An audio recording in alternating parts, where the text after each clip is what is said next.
Muy buenas tardes, muy bienvenidas y bienvenidos a una nueva tertulia, un espacio de encuentro, de diálogo y conversación con los artistas que van a ser protagonistas de los espectáculos que se presentan justamente acá en el escenario del Teatro Municipal, para poder conocer parte de los procesos artísticos y creativos de cada uno de nuestros espectáculos.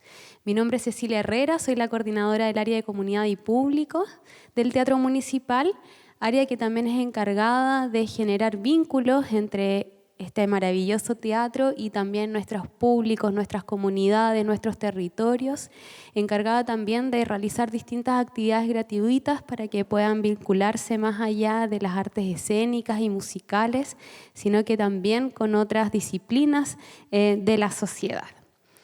Quiero agradecer en primer lugar a nuestros colaboradores, a Cura, agua natural y nativa y refrescante traída desde la región de la Araucanía para ser disfrutada con el público y también con el equipo de producción. Asimismo, la tradicional chocolatería Barso Bien, exquisitos bombones, chocolates, calugas y más que les agradecemos hoy su compañía. Y por supuesto a Canasto de Flores con este delicado y colorido arreglo floral armado con mucha dedicación para esta tertulia. Quiero agradecer también a las tertulianas y tertulianos que nos acompañan en este momento en la sala principal del Teatro Municipal, a quienes nos ven a través del canal de YouTube y nos escuchan a través de nuestro podcast. Pongámonos en contexto. Cada época ha tenido su forma de ver al ser humano. Cada corriente cultural ha tenido su forma de ver el ideal del ser humano. El deseo de expresar las emociones, la interioridad del artista, es típica del romanticismo. Anteriormente había que cumplir con ciertos patrones, con ciertos estándares. Y también estaba delimitado por ciertos términos creativos. Pero el romanticismo es todo lo contrario. La composición del compositor romántico es la expresión de su interioridad, un viaje por sus emociones. ¿A qué nos referimos con el arquetipo romántico? Bueno, esto es un viaje a que los queremos invitar a descubrir en esta nueva tertulia que vamos a abordar dos conciertos de la temporada. El concierto 4, El Emperador, y el concierto 5, Buscando a Goethe. Ambos que van a ser dirigidos por el maestro Roberto Rizzi Brignole. Ahora les quiero presentar justamente a nuestros invitados. El enfoque de su trabajo artístico está en el repertorio de ópera italiana y francesa y en obras sinfónicas del periodo clásico, romántico y moderno. Durante su intensa actividad sinfónica ha trabajado con las más destacadas orquestas internacionales y actualmente es el director titular de la Orquesta Filarmónica de Santiago y, como también nombré, el director musical de ambos conciertos. Con ustedes el maestro Roberto Rizzi Brignole.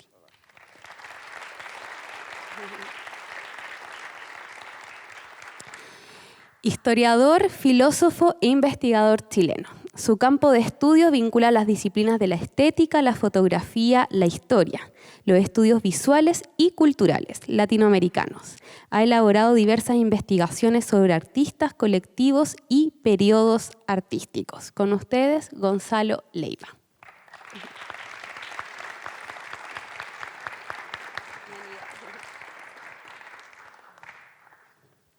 Muchas gracias, un honor que estén en este momento acompañándonos en el escenario del Teatro Municipal. Y antes de comenzar esta tertulia quisiera partir preguntándole al maestro. En diciembre del año pasado hubo una renovación de contrato. Sigue siendo felizmente para nosotros el director titular de la Orquesta Filarmónica de Santiago por 3 años más. Un viaje bastante largo porque hace 3 años atrás iniciamos en pleno periodo de pandemia, justamente en Italia, una ciudad muy compleja, o sea, un país muy complejo, lo sabemos, en este periodo. Entonces, antes de partir conversando de los conciertos de esta temporada, me gustaría saber cómo evaluamos el trabajo de estos 3 años y qué es lo que también los públicos deben esperar de estos 3 próximos años. Buenas tardes a todos. Creo que el precedente contrato fue muy particular porque prácticamente trabajé en presencia 1 año solamente. 2 años fueron en lejos, ¿no? Exactamente, online, haciendo muchas actividades, mucho trabajo online, reuniones, masterclass, pero es claro que el trabajo es presencial. Un trabajo para un director de orquesta es fundamental haber una relación humana, física y directa con los músicos, con las personas, no solamente los músicos, con todas las personas que trabajan en un teatro. Así que fue prácticamente el año pasado, mi primer año, y fue lleno de emociones, volviendo aquí en Santiago después de muchos años, porque había trabajado aquí como director invitado, y fue una gran emoción de poder trabajar aquí como director titular. Fue un año lleno de cosas lindas, de pasajes, porque yo me recuerdo la sala cuando estaba a distancias, mascarillas, pero, exacto, pero la orquesta estaba aquí en la platea, esto me gustaba y me gusta mucho, pero no podemos para razones técnicas. Si fuera para mí, yo siempre los conciertos sinfónicos me gustaría ver la orquesta en la sala, con una relación circular del público, como se hace en muchas salas internacionales, pero para razones técnicas no podemos pasar de la ópera al concierto rápidamente, porque liberar la sala, instalar una orquesta necesita tiempo, necesita horas y horas y horas de trabajo. Pero esto simplemente para decir que fue un año con muchas cosas lindas y dificultades, pero con gran gana de, no solamente mía, de todos los colaboradores del teatro, músicos y toda la dirección, de volver a una normalidad. Usted lo sabe, es como en la vida normal, pero el teatro es como una familia, quindi de retomar una vida normal de la familia para retomar, no es una cosa nueva, para retomar el gran nivel que este teatro tenía antes. Y mi trabajo es de mantener este nivel.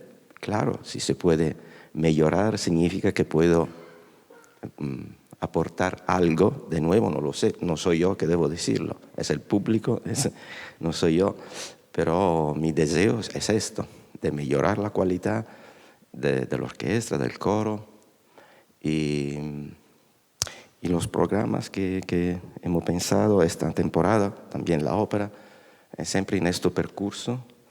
Cuando digo mejorar no es solamente para mí, ma mejorar para el teatro en general. Así que sea un aporte importante, por ejemplo, para los jóvenes.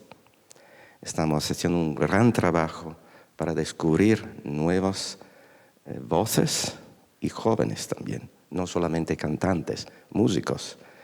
En la orquesta estamos haciendo concursos y audiciones continuamente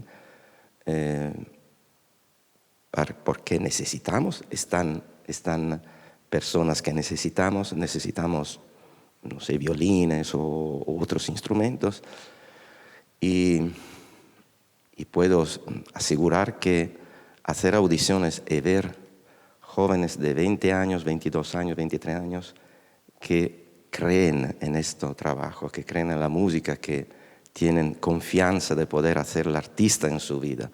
Esto es la cosa que me da más felicidad.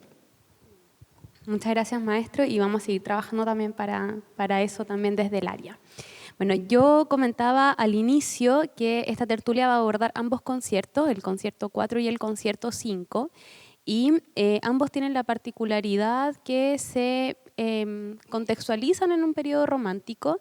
Ya con Gonzalo hemos hablado otras veces del periodo romántico, pero sabemos que en la tertulia siempre tenemos nuevos públicos, tanto están presentes acá, que también aquellos que nos están escuchando y viendo. Quizás como hacer una breve pincelada de lo que es el periodo romántico para poner en contexto de los compositores que vamos a hablar a continuación, pero a mí me gustaría en particular hablar del arquetipo del hombre romántico. Eso yo decía un poco al inicio de la presentación, de expresar sus emociones, de volcar su interiorismo hacia cada una de las obras que nos vamos a enfrentar y que vamos a disfrutar en cada uno de estos espectáculos. Efectivamente. Primero quería contarles que, si se habrán dado cuenta, estamos en un espacio romántico. Y eso es importante que se den cuenta. Este espacio, este escenario, no este escenario, sino que este teatro, tiene todos los sellos del siglo XIX. Las musas inspiradoras, los ángeles, los querubines, las guirnaldas doradas que hablan de la coronación, de la inspiración.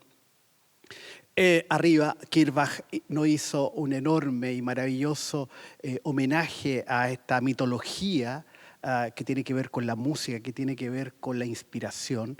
Y en ese sentido el romanticismo está aquí, está presente entre nosotros y somos unos privilegiados de estar gozando este espacio. Así que ese placer inicial de darnos cuenta que estamos en un espacio romántico es quizá la primera constatación, la conciencia. Si ustedes me preguntan, ¿qué es lo que distingue un romántico de otro? Esa conciencia que es un sujeto, hay una subjetividad, hay un determinante detrás que lo lleva a crear, que lo lleva a elaborar, ya sea música, ballet, teatro, cualquier otro tipo de arte. Y entonces, por lo mismo, esta subjetividad tiene dos elementos.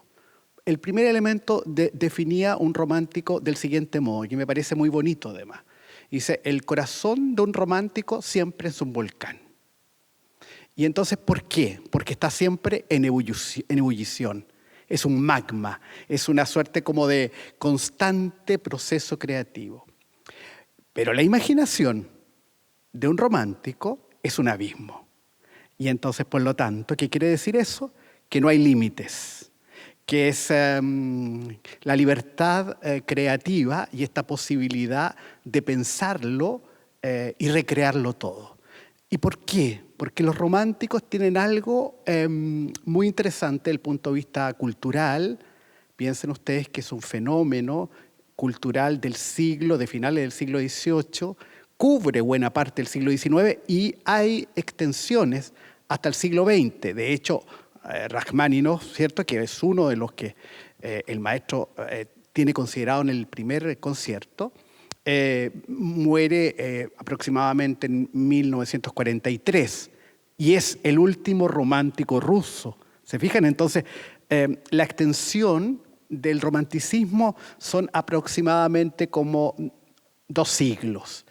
Comienza el romanticismo en el siglo XVIII con el Sturm und Drang, que es el movimiento proto-romántico alemán, que le da la consistencia y la unidad a Alemania a partir de la lengua, pero sobre todo a partir de la poesía romántica. Y aquí el personaje clave es Goethe, y particularmente Goethe, que está en el concierto siguiente, el concierto quinto, ¿cierto? Porque de una u otra manera lo que hace Goethe es articular esta sensibilidad dispersa y recrearlo a partir de obras que son fundamentales. Después de este Sturm und Drang, después de este primer proto-romanticismo, viene un romanticismo más de carácter político, que es interesante porque se compromete con las grandes causas del siglo XIX.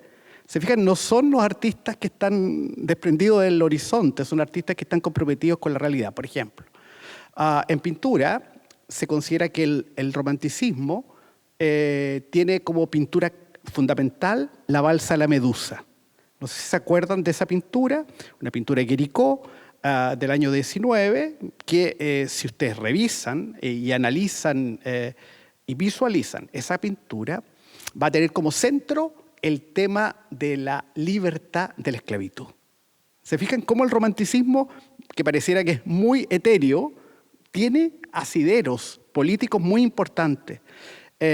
Porque está en esta idea de la búsqueda y la ampliación de la libertad y la igualdad y la fraternidad. para todas y para todos.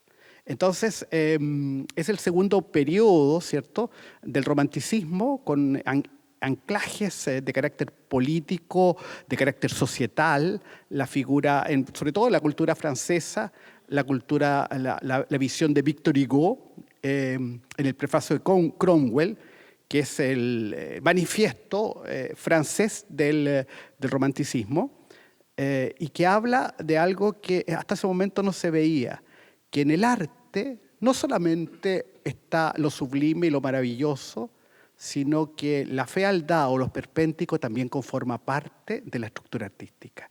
Y eso es nuevo. Y eso es nuevo, ¿por qué? Porque en el fondo les contaba, no hay límites.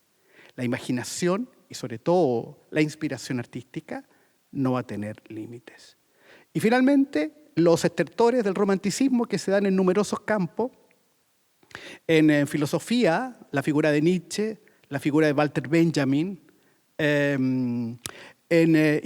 por ejemplo, en el caso de los rusos, Rachmaninoff, ¿cierto?, que hay un personaje interesante que sigue esta senda, Tchaikovsky y de todos los nacionalistas rusos. De hecho, todo el concepto de nacionalismo viene también de esta unidad romántica. Entonces, es muy interesante porque no es el genio que descubre la subjetividad y se hace esclavo de sus deseos y sus pasiones.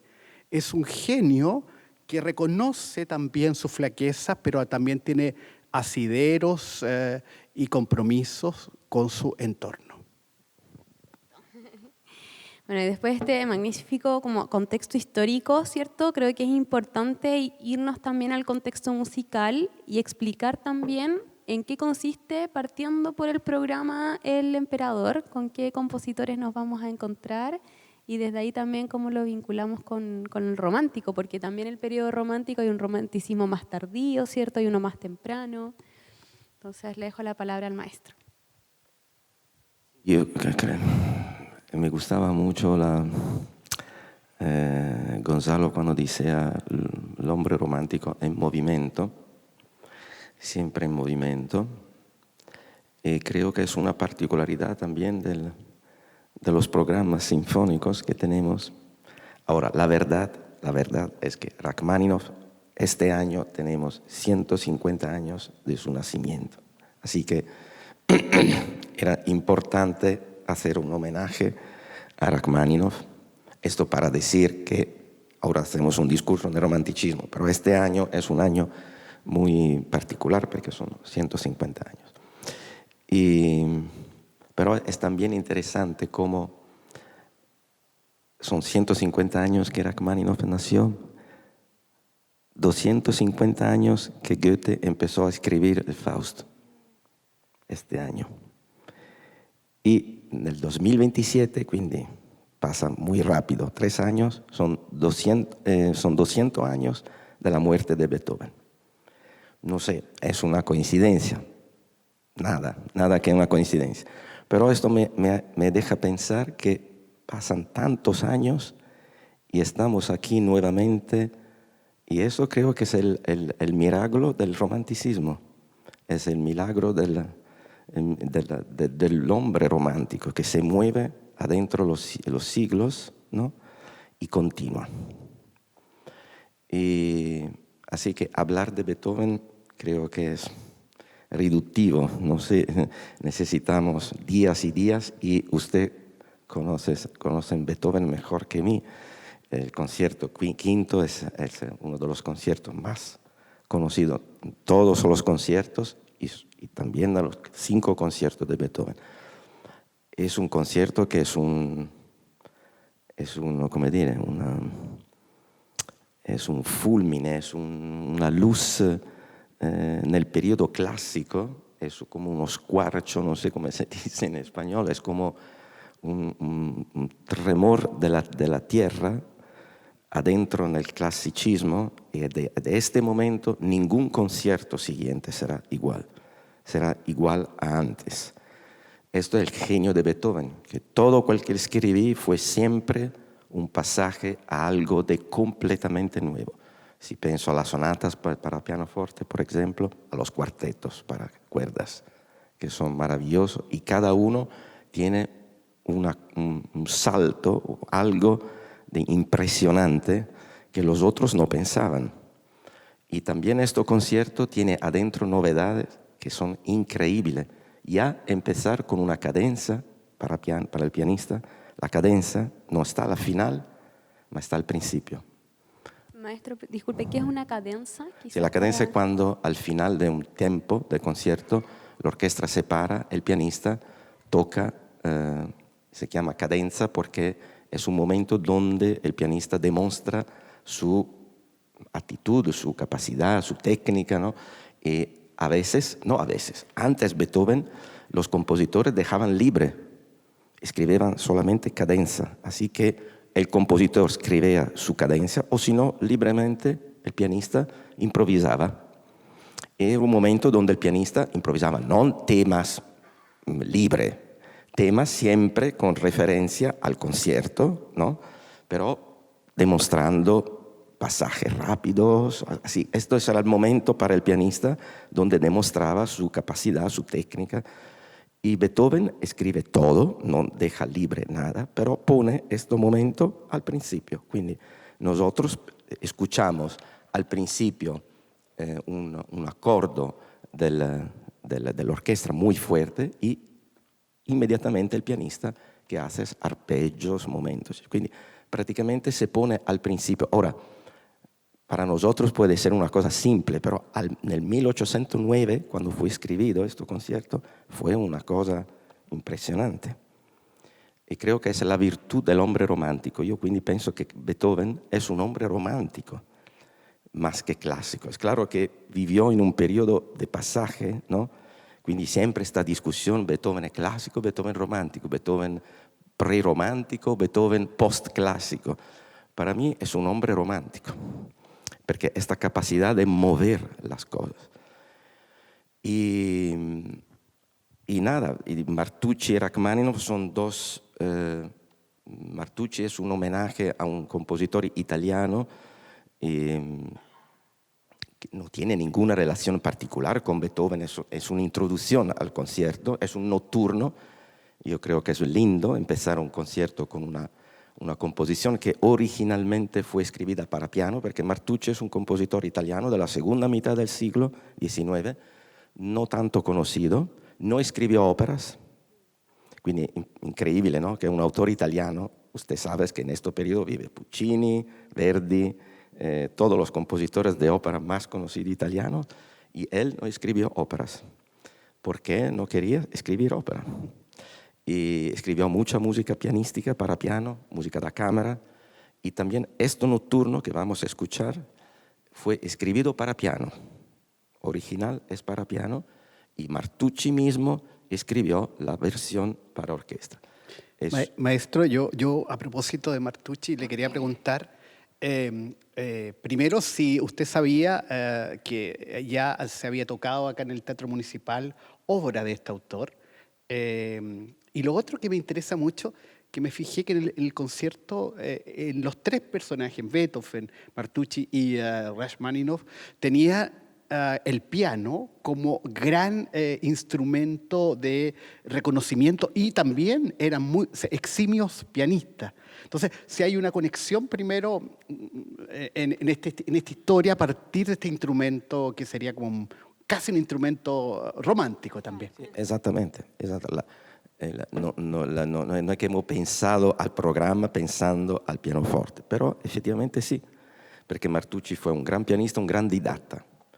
Y como he dicho, escribió mucha música para piano y también para orquesta, 2 sinfonías, son muy lindas, se tocan muy poco, desgraciadamente, porque creo que tienes cosas muy interesantes. Pero no escribió ópera, pero fue un gran amante de la ópera porque fue uno de los primeros que ayudó a representar el Tristano e Isolda de Wagner en Bologna. Así que no es que detestaba la ópera, que odiaba la ópera, ¿no? Para decir que en su música escuchamos una cierta influencia de Puccini, de Mascagni, está algo. Pero también con una mirada en la música fuera de Italia, a la música europea, a la música alemana, a la música francesa. Y sí, el piano sí es un filo conductor, porque Martucci fue un gran pianista, un gran didatta. El nocturno, como decía, fue escrito para piano y esta es la versión para orquesta. Y Beethoven y Rachmaninoff, ustedes lo conocen, que son dos pianistas magníficos, han escrito cosas maravillosas, increíbles, tanta música para piano. Rachmaninoff, todo el mundo conoce el segundo concierto, menos los otros, como la sinfonía, son 3 sinfonías. Nosotros hacemos la segunda, que la sinfonía, sí, más, puedo decir simple, pero es una palabra simple, más melódica, más emocional. La primera, usted sabe que la primera fue un desastre, infatti Rachmaninoff no quería continuar. Como todos los compositores, cuando tienen un desastre, siempre quieren pararse. Y la cosa linda de esta sinfonía es la emoción de este momento. Innanzitutto, allora, Rachmaninoff escribió esta sinfonía en Alemania, no en Rusia, en Dresda, donde se fue con la familia, se isoló completamente para pensar y continuar a escribir o no, y escribiendo en sus letras que estaba muy, muy cansado, que no encontraba ideas, que no, es un momento bastante oscuro, malincónico, de soledad, y se transmite todo en esta música, que es para mí siempre cuando he visto el público salir de la sala, salía siempre con una gran experiencia cuando se escucha esta hora, porque es una hora de música, una sinfonía larga, pero con énfasis, malinconía, gran melodía, ritmo, también homenaje a la música rusa, también homenaje al Dies Irae, al canto gregoriano. Es increíble. Así que el Dies Irae podemos continuar hablando también de Faust, de Mefistófeles, todo es una línea, ¿no?, donde los compositores románticos están como capturados para esto que no se puede tocar, para algo que no se puede describir, ¿no? Como puede ser la historia de Faust, de Mefistófeles, Dio, el Dies Irae. Por eso, en la sinfonía, termino, en la sinfonía está el Dies Irae gregoriano, el canto gregoriano, y Rachmaninoff utiliza este canto gregoriano adentro de la sinfonía, en el primer movimiento, en el segundo movimiento, y continúa en este camino, porque poco tiempo después escribe un poema sinfónico muy lindo, que es la Toteninsel, la isla de los muertos. Escribió este poema sinfónico mirando un cuadro de un pintor suizo, Böcklin, que es magnífico, a mí me gusta tantísimo, enormemente. Es donde se ve que prácticamente está un barco que trae los muertos en una isla, ¿no? Y está la entrada de esta isla con árboles, ¿no?, y el barco que está llegando con los nuevos muertos, ¿no? Y la música de Rachmaninoff traduce en una manera el movimiento del agua. Es magnífica, es una música estrepitosa, magnífica. Y termino, Rachmaninoff, para describir este periodo de Rachmaninoff, porque se siente también en la sinfonía, dice Rachmaninoff que había visto este cuadro en blanco y negro, una copia en blanco y negro. Y fortunatamente, dice, l'he visto en blanco y negro, porque si lo había visto en color, no podía escribir esta música. Esto da la imagen del uomo romántico, ¿no?, que no es grillo, negro, blanco, pero a veces es un poco así, un poco malincónico, ¿no?, un poco transformar el color en una versión en blanco y negro. Quizás, Gonzalo, ahí para complementar un poco, hablaba el maestro recién de la pintura, ¿cierto?, de la composición. ¿Cómo se vive también el romanticismo en otras disciplinas? ¿Similar a lo que ocurre? Una de las cosas interesantes del romanticismo es que es una cosmovisión. O sea, no es solamente un estilo que está en el ballet o en la música, sino que se extiende a todas las posibilidades expresivas. Y vamos a tener teatro romántico, vamos a tener pintura romántica, etcétera, etcétera. ¿Se fijan? Eso es interesante porque es una visión, digamos, de un temperamento y de una sensibilidad cultural que se da, como les decía, entre el 18 y el 20. Ahora, creo que es interesante pensar dos figuras que se dan. Una, el nacionalismo. Y si en pintura se trata, La libertad guiando al pueblo, de Eugène Delacroix. No sé si se acuerdan esa imagen que es como aparece Marianne, que es como la representante de la nación francesa, así como encima de los muertos y de toda esta suerte de batalla que existe, enarbolando la bandera francesa. Esa es una pintura romántica, evidentemente. O sea, tiene que ver con este deseo de pertenencia. Recuerden que el siglo XIX, dos países que son fundamentales en Europa, Alemania e Italia, comienzan sus procesos de nacionalismo y de unificación. Entonces, por lo tanto, esto ayuda, el romanticismo ayuda en este deseo de aunar a partir de la lengua y del sentido territorial el concepto de unidad. Eso en pintura. Vamos a tener pintores en Alemania. Friedrich, que va a ser el pintor por excelencia, es un pintor bellísimo de paisaje, pero por sobre todo también, como decía el maestro, de una gran melancolía en ese paisaje.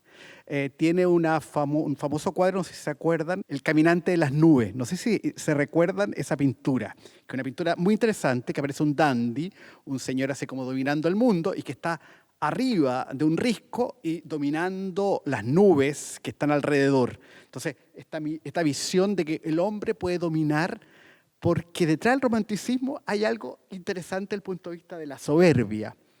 Y es lo siguiente, que los románticos son como el mito de Prometeo. Le robaron a los dioses algo importante. ¿Y qué le roban? La inspiración. Entonces, pero tienen el castigo de los dioses. O sea, por haber robado esto. La tragedia que va a acompañar a muchos de los románticos, porque van a ser seres incomprendidos, seres llenos de... Yo pensaba cuando, sobre todo leía a Beethoven, que es un personaje que a mí me interesa mucho como sujeto, él cuando escribe sus cartas y él dice, pero si yo soy una persona sociable, una persona que quiere hablar y establecer relaciones con los otros, ¿por qué los otros no hablan conmigo? Cuando podía hablar y cuando se podía comunicar. Y resulta que la imagen que tiene de Beethoven es una imagen de un ser ensimismado, misántropo, ¿se fijan o no? Y es porque era tímido, no se atrevía a dar ese salto comunicativo. No existía lo que se llamaba en la época terapia, ¿cierto?, de conversación, de coach, así que le dijera, mira, arréglate, puedes hablar. No, y se fue ensimismando y con la sordera, por supuesto, esto creció.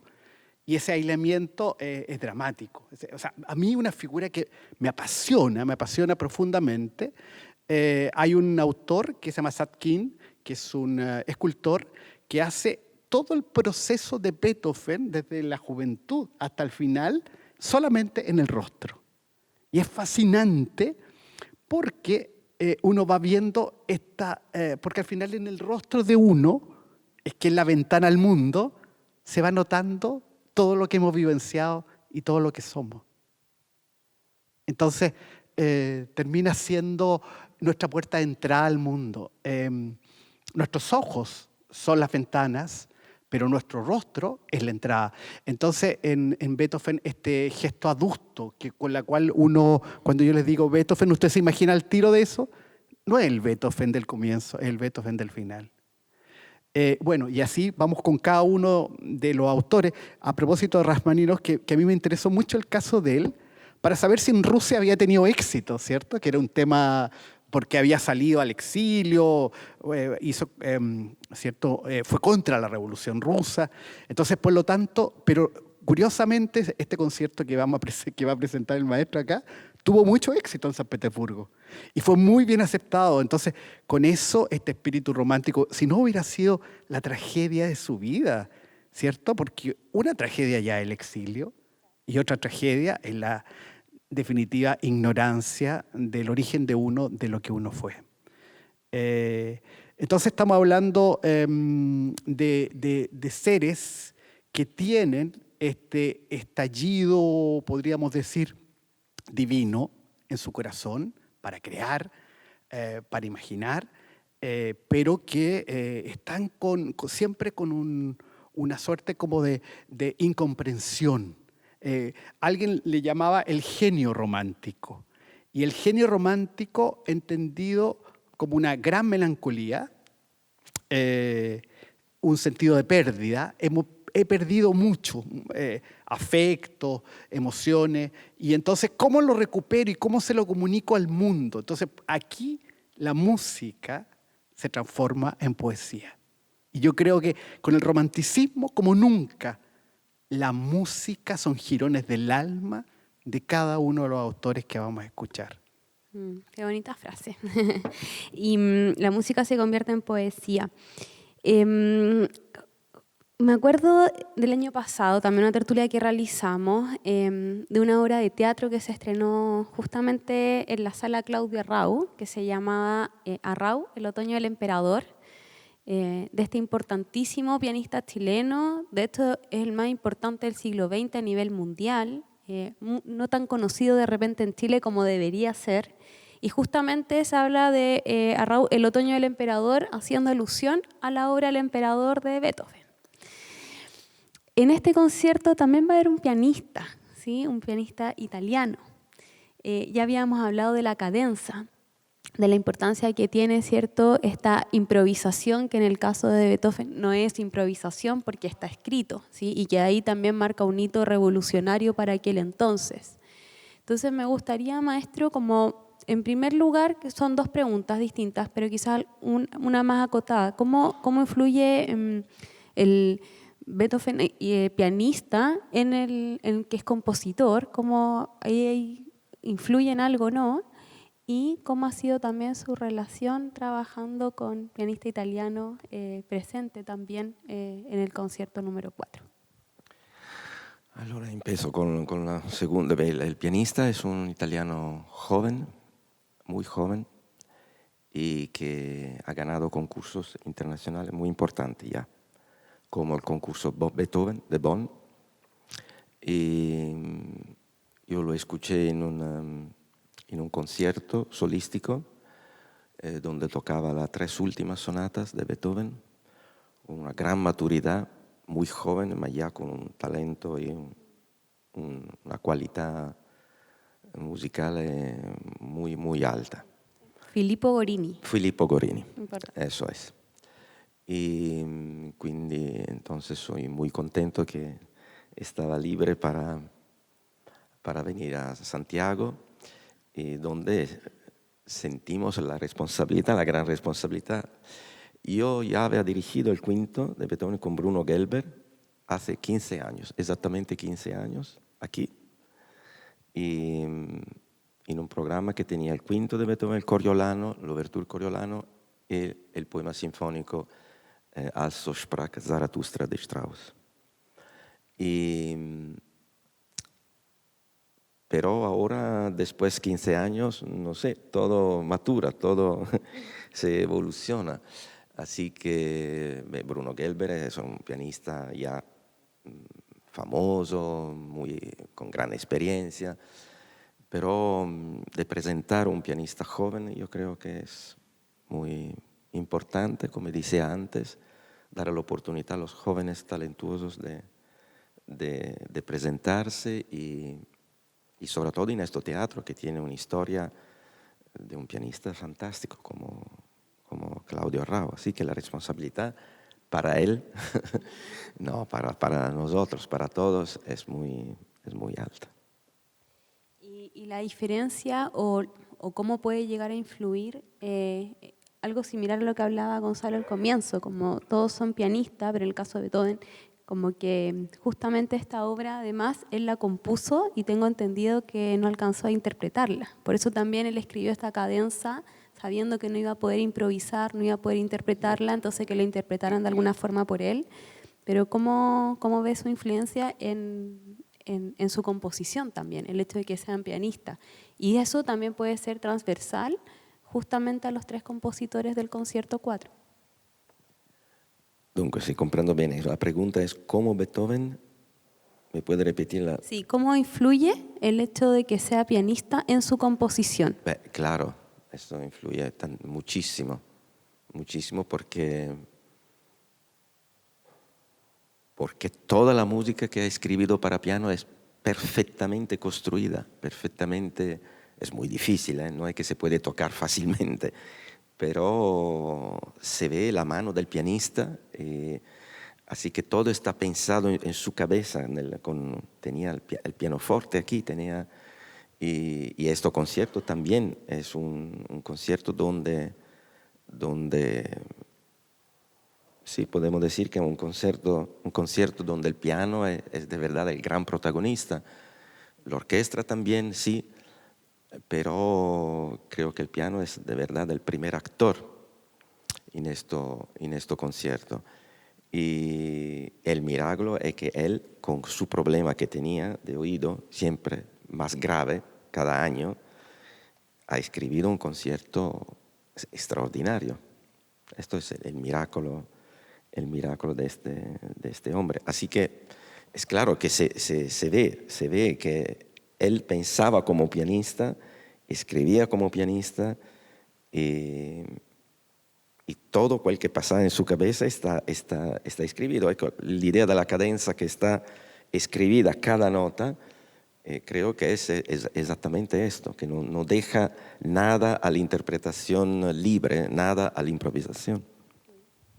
Bueno, y continuando con el concierto 5, Buscando a Goethe, quisiera saber, a modo de contexto nuevamente con Gonzalo, ¿por qué es tan importante Fausto y en particular, cierto, Goethe para los románticos de aquel entonces, cierto? O para el periodo romántico, los músicos románticos. Bueno, primero, Goethe es la referencia de la lengua. Eso es lo primero.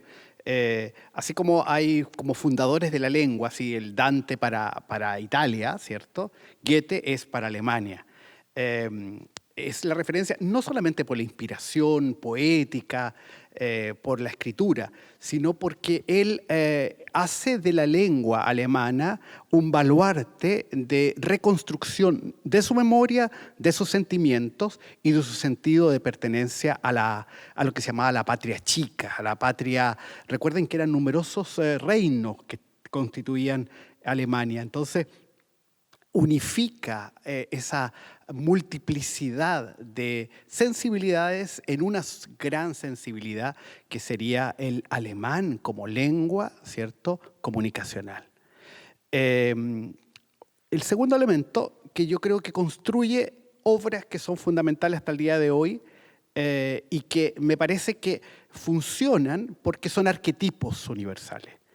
Yo siempre digo, persona que no ha leído el Werther es persona que todavía le falta cojeando en la vida. O sea, así de importante leer el Werther. Así que ya se los dije, yo siempre se los doy de tarea a todos mis alumnos, a todo el público. Werther es como un escrito juvenil, lleno de inspiración, lleno de pasión, en la lucha entre, por un lado, el amor y las reglas. Y entonces el Werther se transforma en un fenómeno cultural muy interesante en Alemania, pero en toda Europa. Y por supuesto Fausto, que sigue en la línea de vender el alma al diablo, a Mefistófeles, para encontrar todas estas satisfacciones que el ser humano anda buscando, esta desmesura, este deseo de totalidad que no encuentra, pero simplemente no voy a expoliar, digamos, nada, porque es una obra que todo el mundo conoce, pero el amor y el amor de una mujer, de Margarita, es la que lleva finalmente a este hombre a encontrar la paz. Y al respecto, a mí me impresionan mucho los textos de Goethe porque en la obra final, la obra cuando termina, que termina con unos coros particularmente, en el caso de Liszt, dice, termina con el siguiente poema. Y esto el maestro podrá, ¿cierto? Porque son los coros finales que representan a los ángeles que llevan el alma de Fausto, etc. Dice, todo lo transitorio es solo una imitación. Lo inalcanzable devendrá suceso. Lo indescriptible está aquí consumado. El eterno femenino nos lleva hacia arriba. Es la mujer la que nos salva. Y eso es maravilloso. Y el arquetipo de la mujer que salva ya había aparecido en muchas obras románticas. En Don Juan, por ejemplo, en El Burlador de Sevilla. La mujer como la gran instigadora, la gran, podríamos decir, hebra que unifica lo divino con lo bueno que uno tiene, ¿cierto? Aún. El deseo de lo magnánimo, de lo sublime, está por la presencia de lo femenino. Y eso es re interesante desde el punto de vista cultural, porque hoy día que se habla tanto del tema género, ¿cierto? Que es importante, las diferencias de género y las estructuras de género, ya los románticos tenían esta sensibilidad de ver que la mujer era de verdad, ¿cierto? El alma que más se acercaba a esta experiencia completa, de la completitud. Son las mujeres las que nos van a salvar. Dostoyevski había dicho, el arte nos va a salvar. Son las mujeres las que nos salvan. Otra frase, me encanta. Otra frase para el oro, para la tertulia. Sí, y en ese sentido, maestro, el segundo concierto, el concierto número 5, tiene las obras de Brahms y de Liszt. Entonces, en particular, partiendo por la obra de Brahms, ¿qué es lo que tiene de Goethe? Si lo podríamos explicar. Porque en la segunda ya tiene el nombre de Fausto en Liszt, pero en la primera... La composición de Brahms es la Rapsodia para contralto y orquesta, que tiene un texto de Goethe también. Es una poesía, es el viaje en los Harz, que son montañas alemanes. Una poesía que no está completa en esta composición de Brahms. La poesía original tenía 11 partes y aquí Brahms utiliza solamente 3. Muy lindas palabras, muy linda poesía, y donde siempre está al final algo que salva, salvífico, no es el eterno femenino, ma la música. Así que, pero la música es femenil, es el término, la palabra, el artículo es femenino. Así que también el Fausto, no sé, Gonzalo, si el eterno femenino es la mujer o la música, no lo sé. Pero en Brahms soy seguro, porque las palabras son estas.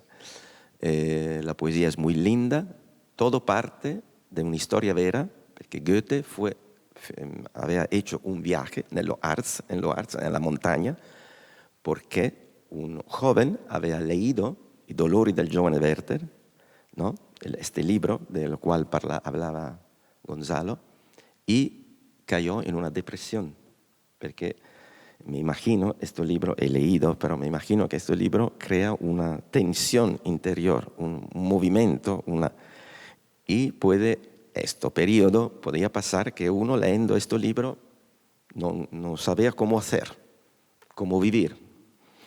Y Goethe empieza este viaje porque este joven había escrito a Goethe preguntando qué debo hacer, he leído su libro, quiero morir, no sé.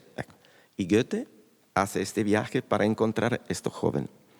Y esta es la poesía que escribe, donde describe este joven misántropo que diviene ahora misántropo, para el demasiado amor que tenía antes. Es increíble el pasaje de una persona que amaba mucho, amaba tantísimo y ahora odia a todo el mundo. Pero Goethe se dice, ¿por qué? ¿Por qué debes sacrificar tu vida, sacrificar tu talento, sacrificar tu orgullo, sacrificar tu energía por eso? Y ahora la poesía continúa preguntando a Dios si tú tienes una cuerda de tu salterio que puede llegar al oído de este joven para demostrar que la música puede salvar y puede abrir y puede presentar, dice, la sorgente de la vida como el agua en el desierto prácticamente.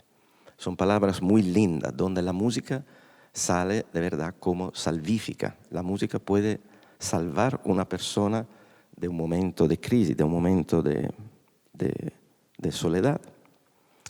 Y Brahms escribe esta cosa para contralto, solista, y el coro masculino, al final. La última estrofa, donde se invita a Dios a enviar el sonido de esta cuerda a estos jóvenes, es el coro que acompaña el contralto. La música es maravillosa, son 15 minutos, no más, 12, 13, 15 minutos de música, ma con una muy emocional, no sé, yo utilizo siempre esta palabra porque como músico siempre la emoción está encima a todo. Y de Liszt, del Faust, que debo decir, es una... No, maestro, perdón, pero bueno, uno decir que la contralto es Ana Lucía Benedetti, ¿sí? Que es la solista que va a interpretar la obra de Brahms, pero antes me gustaría saber qué es una rapsodia. Rapsodia para contralto, que sí, es... rapsódico es una composición libre. En efecto, es una composición libre que utiliza tres partes de esta poesía, construyendo música un poco diferente, pero no está una conexión, no sé, como una exposición, uno sviluppo, retomar la exposición, como está en una estructura, como estaba en un concierto, en una sonata. Es una composición libre, como si yo pensando y leyendo el texto me viene esta música, escribo. Ecco, esto es el atteggiamento, el rapsódico, ¿no? De improvisar, claro que no se improvisa, todo está escrito, pero de improvisar música con las palabras de Goethe. Muy romántico, muy interpretativo. Muy romántico también. Maestro, y esta relación entre Brahms y Liszt, digamos, es interesante esta suerte de dos piezas que son fundamentales, que aparentemente vuelven a la misma temática. Frente a la desesperación hay esperanza. ¿Cómo fue la selección? Porque eso yo nunca he sabido cómo un maestro, ¿cierto?, selecciona las piezas y las organiza en torno a un centro, la curatoría de claro. El centro, claro que está Goethe. Donc, al principio se pensaba de hacer la Faust Symphony de Liszt, y es una hora de música. Es claro que para continuar un poco el concierto, para que no sea un concierto demasiado corto, de no hacer una cosa que estaba totalmente diferente, se pensaba algo siempre con la temática de Goethe. Y la Rapsodia de Brahms era... Quindi Goethe es de verdad un poco el centro de todo este concierto. También porque el Faust es como si la Brahms, el Faust joven, no sé, la Rapsodia de Brahms es el Goethe joven que encontramos más tarde, el Faust viejo, ¿no? Quindi es como un percurso humano, lo veo como el percurso humano de un joven que ya cuando está joven tiene esta energía y actitud de descubrir, de moverse, de encontrar respuestas que no encuentra. Y Faust llega al final y no ha encontrado respuestas todavía. Por eso que está este momento con Mefistófeles. Después se puede discutir si Mefistófeles existe o si es una parte de Faust, si es la segunda alma de Faust, o es eso, cada uno poi cree como quiere. No sé, si pensamos que adentro de cada uno de nosotros están dos elementos, Faust y Mefistófeles, o solamente Faust, no lo sé. Pero es claro que es una como temática. la obra Demián de Germán Hesse, que habla que uno convive, ¿cierto?, con lo monstruoso y con lo sublime al mismo tiempo. Exacto. Y solamente para decir una cosa de Liszt, la Faust Symphony está en tres partes: Faust la primera, Gretchen, Margherita la segunda y Mefistófeles la tercera. Y la genialidad de Liszt es que en toda la ópera utiliza 7 temas. Quindi son 7 leitmotiv, 7 temas que corren adentro la composición. 5 temas son del Faust, de la primera parte. 2 temas para Gretchen, Margherita, la segunda parte. Y uno dice, bueno, llegamos a 7. ¿Y Mefistófeles no tienes tema? No. porque el diablo no tiene su tema personal, ma utiliza los temas de los otros dos, transformando continuamente estos temas, destruyendo estos temas, leyendo de nuevo estos temas con una rítmica diferente, con una armonía diferente. Esto encuentro genial. En el encuentro genial que Fausto tiene su tema, la mujer, la chica, la Margarita tiene su tema, el diablo no tiene su, es como se posee, se appartiene los temas de los otros, lo destruye, lo reconstruye, no sé, pero no tiene su tema personal. Así que simplemente esto para decir cómo en una composición musical la temática del Faust de Goethe tiene una presencia muy, muy, muy fuerte, muy densa, muy profunda. Me gustaría que también fuera un espacio dialogante con los públicos, entonces también quiero dar la palabra a quienes tengan alguna duda, consulta, que quieran preguntar. Sí, por acá adelante.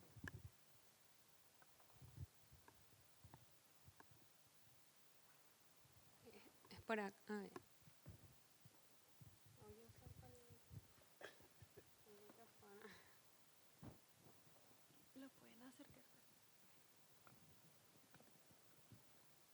Hola.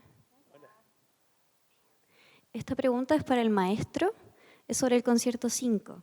Me gustaría saber, porque estuve mirando el programa, va a haber un narrador que va a contar parte de la historia. Entonces quisiera saber por qué se decidió agregar este personaje y cuál será su importancia dentro de este concierto. El narrador está en el concierto 5. Sí, interpretado por Alonso Torres. Exacto, no en el concierto 4. Sí, concierto 5. Ok, el otro concierto, el concierto de Goethe. Sí, esta fue mi requesta, Su propuesta artística. Su propuesta sí, artística, y porque creo que una cosa sí importante como el Faust de Goethe y también la poesía en Brahms, pero pensamos al Faust, necesita también contar un poco las palabras. No podemos dejarlo solamente en la música, que ya tiene su valor, su importancia, pero creo que decir algo, el narrador será presente no para mucho tiempo, solamente una cosa muy pequeña, presentando el Brahms, presentando el Faust, ma esto porque creo que Goethe, que es adentro la palabra, necesita y merece la presencia de la palabra en este concierto. Y creo que va a ser una cosa muy, muy linda, muy fuerte, también para ayudar al público a comprender la música. Es muy interesante este concierto porque siento que hablando de la propuesta artística como que rompe con ciertos paradigmas, hablando desde el romanticismo que también rompe con ciertos paradigmas porque tenemos a dos solistas, en la obra de Brahms tenemos una solista, después tenemos un solista en la obra de Liszt, el coral de hombres, ¿cierto? Solamente de varones, además un actor que va a dar este toque más de dramaturgia, por así decirlo, al concierto. Entonces también es un concierto bastante atípico a lo que uno está acostumbrado. Sin pausa. Y sin pausa. Ah, yo no sabía eso. Sin pausa, quindi hacemos Brahms y justo el tempo para que las personas de la orquesta se cambien, ¿no? Y continuamos con un poco un percurso, como he dicho antes, como un Goethe joven, ¿no? Y un Faust joven, jovencito, y que en el Faust más tarde diviene viejo con toda la relación con Mefistófeles. Muy romántico. No, y además súper interesante que haya un continuo, porque eso de inmediato establece a partir de la palabra de Goethe, ¿cierto? Esta relación de que los poetas son seres iluminados por la divinidad, y en este caso por la música, que hace patente esa divinidad. Muy romántico. Ahí veo 3 manos, ahí atrás. Hola, buenas noches. Hola, buenas noches. Como sabemos, hay una alianza que se generó el teatro con la Ópera de París. También para el maestro esta pregunta, ¿Cómo repercute esta alianza y si tiene alguna significancia en las obras que vienen a futuro, sabiendo que esta alianza también tiene una duración de casi 3 años, igual como la renovación de su contrato? ¿Hay alguna perspectiva con respecto a esta alianza en cuanto a los conciertos a futuro? Gracias.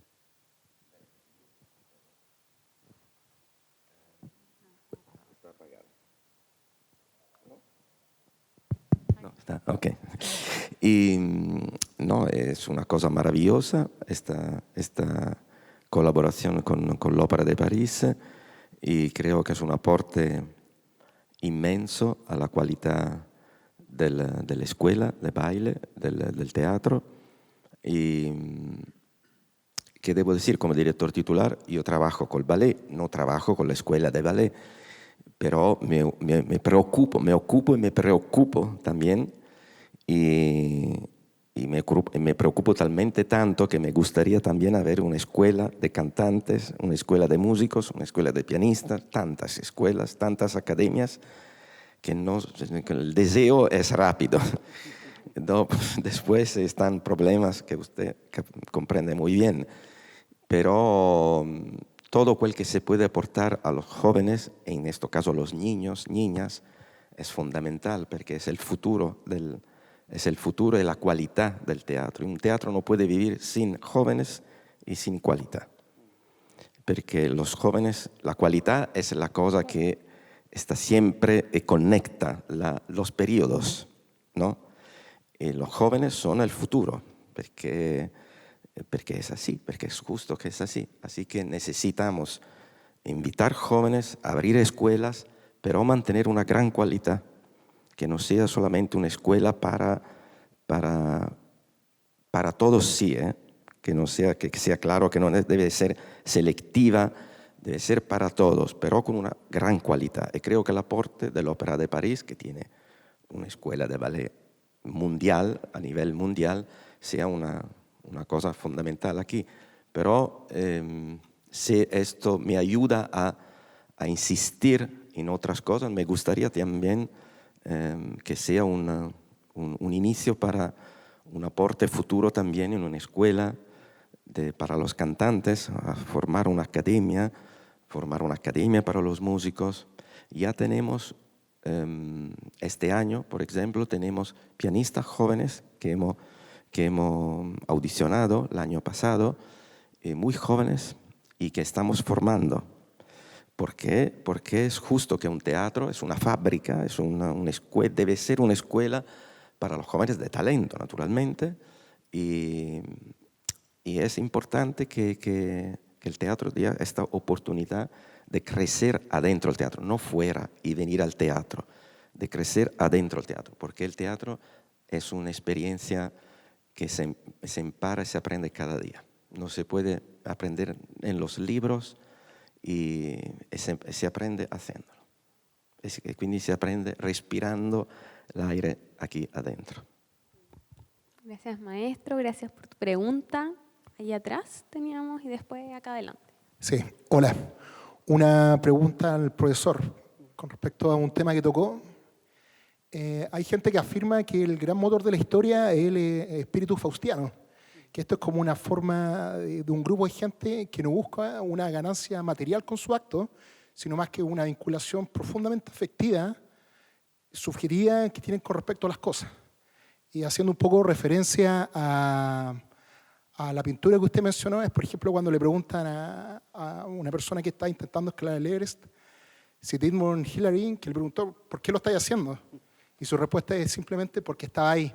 Es casi como una arrogancia, un exceso de vitalidad que parece que ha ido moldeando constantemente nuestra historia. Me gustaría preguntarle qué opina con respecto a esa afirmación. ¿Por qué uno hace las cosas? La pregunta en el fondo es ¿por qué uno hace las cosas? Evidentemente que el gesto faustiano sería la soberbia, porque lo quiero, que sería la afirmación primera. Esto sería muy más que de Goethe, de Baudelaire. De lo único que tengo certeza es que yo escribo y que tengo genio. Pero al mismo tiempo, detrás de esa certeza está esta zona de vulnerabilidad que uno no sabe si va a poder cumplir todos los sueños y todas las posibilidades. Si alguien tiene la posibilidad de escalar el Everest y tiene las condiciones, evidentemente que hay que hacerlo. O sea, a mí no me cabe la menor duda. Pero no todo el mundo tiene ni las posibilidades, ni las condiciones, y tampoco el Everest está un poquito lejos de nuestra patria. Tenemos el Aconcagua, que es un equivalente bastante poderoso también. Entonces, el tema es la fuerza de voluntad, y aquí menciono a Nietzsche, ¿cierto? La voluntad como gran decisión. Yo quiero hacer eso. Pero junto con eso, si tomamos el espíritu romántico, está el deseo de desmesura. No quiero ser yo, quiero ser alguien que se mete y se introduce en la naturaleza para hacer con la naturaleza el todo. Y eso es romántico. O sea, no es la soberbia, es la poesía, que significa pasar del no ser al ser, la que me lleva a hacer las cosas finalmente que la pasión me arrastra. Porque estamos hechos de grandes pasiones y tenemos que cumplirlas. Y eso quizá es un deber que tenemos como seres humanos, para que nuestra cara sea una fuente de luz para nosotros, primero, y para los otros. Muchas gracias. Había una pregunta acá adelante también. Acá. O si quieres yo le paso el micrófono, no sé.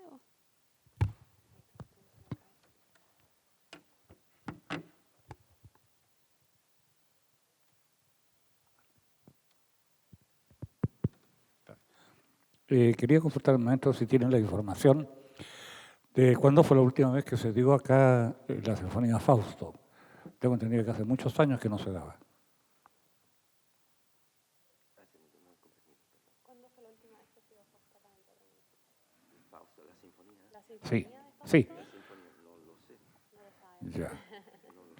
Ya, porque tengo entendido, yo hace muchos años que soy asistente acá y por lo menos hace más de 30 años que no se daba esa sinfonía acá. Sabía que estaba mucho tiempo, pero porque la orquesta me ha dicho que estaba muchos años que no la tocaban, pero sinceramente no sé exactamente en qué año, pero creo muchos años. Claro. Sí. Bueno, cuando se dio esa sinfonía en aquella oportunidad fue por una gestión del director residente, don Miguel Patrón Marchán.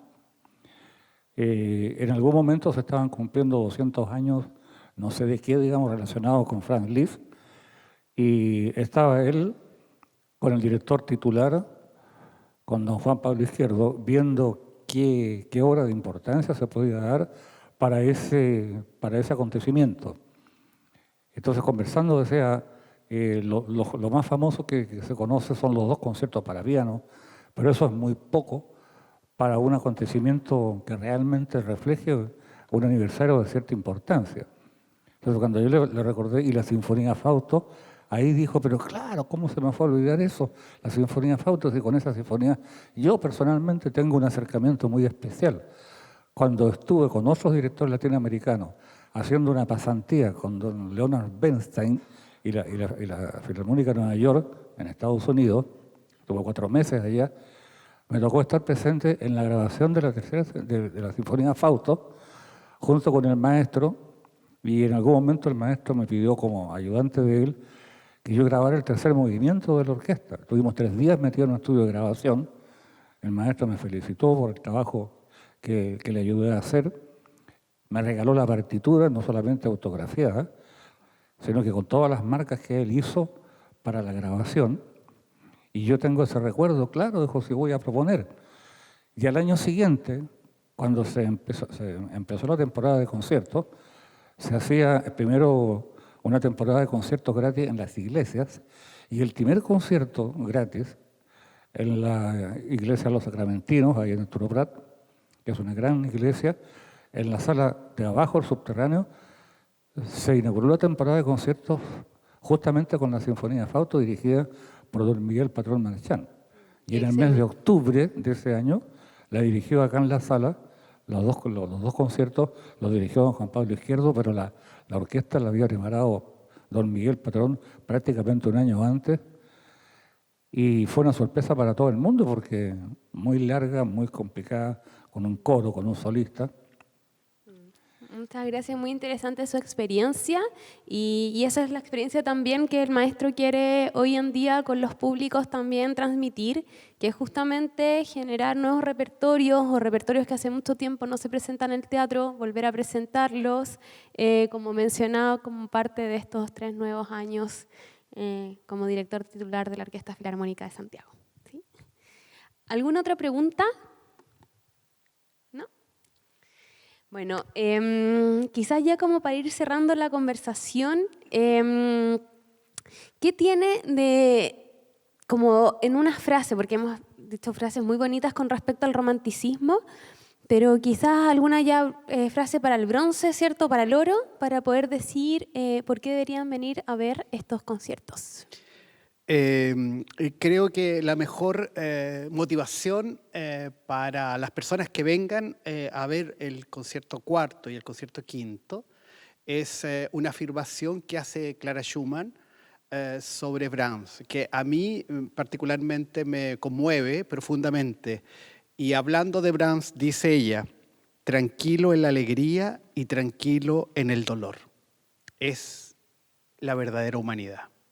Y yo creo que eso nos hacemos mejores, más buenos y más transparentes con la música y con esta música romántica que no solamente nos envuelve, nos conmueve, sino que nos lleva a esta humanidad que anda buscando y sobre todo indagando en sus pasiones. Muchas gracias, Gonzalo. Y en el caso del maestro, sabemos que la música nos genera infinitas emociones. Son 2 conciertos que tienen una línea romántica muy bien marcada, pero que también son distintos compositores y también responden a épocas del romanticismo distintas. Entonces, desde la emocionalidad, por así decirlo, pensando en la expresión de cada uno de estos compositores en sus determinadas obras que vamos a escuchar, ¿cuáles son las emociones que nos invita el maestro a poder vivir en cada uno de estos conciertos? Son muchas. Es difícil decir. No lo sé, yo me recuerdo siempre cuando he dirigido la segunda de Rachmaninoff, que el público que venía a saludarme o lo encontraba afuera, me decía que quería escucharla de nuevo, irse a la casa y escuchar, o no sé, en un disco, en una grabación.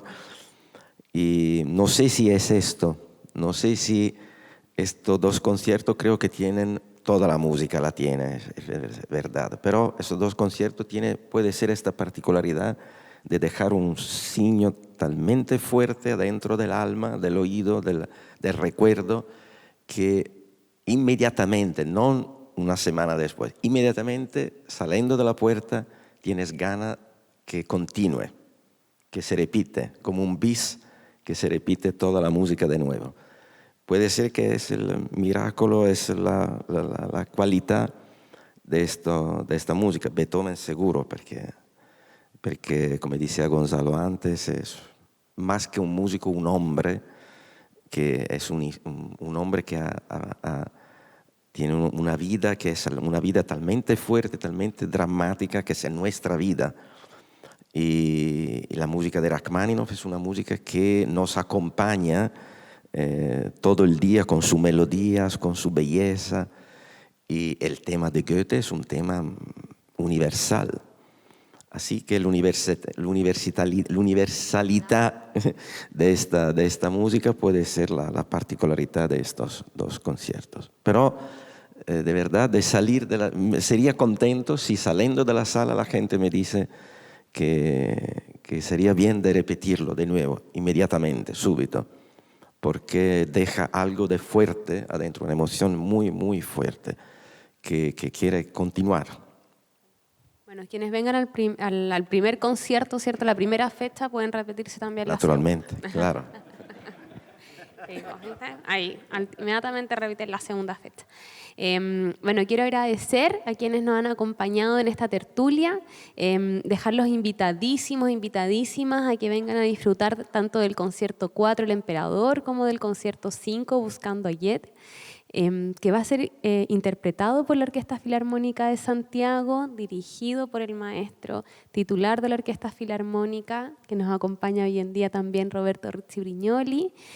También agradecer a Gonzalo Leiva, como siempre, presente en la mayoría de nuestras tertulias, con una mirada histórica, pero también muy didáctica, así que muchas gracias.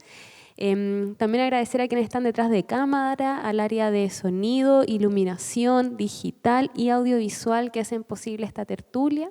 Y quienes quieran participar pueden enviar un correo a comunidad@municipal.cl para que vengan de manera presencial a la sala principal o a la sala Claudia Rao, que es donde generalmente hacemos estos encuentros, estos diálogos con la comunidad. Por mi parte me despido, les deseo que tengan una muy linda noche y muchas gracias por acompañarnos en esta tertulia.